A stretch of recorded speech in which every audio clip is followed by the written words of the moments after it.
Each performance is a reflection of their hard work, dedication and creativity. Myself, Geeta, and my colleague Ujjwala ma'am standing before you to present the talents of our kids. To start off, we have a vibrant and energetic classical dance performance by Varshita Valli. She is ready to welcome us all. Pray dance to God Ganesh.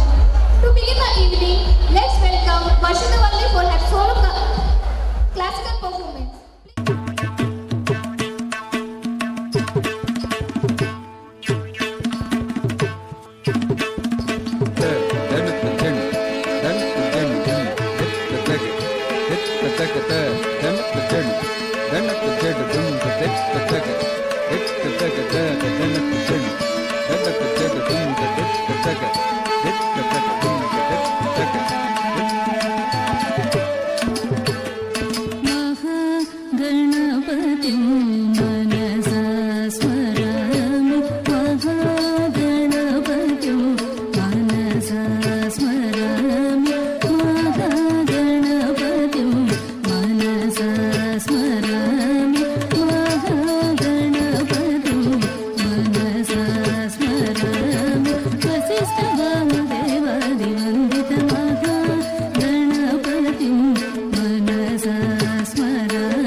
Maha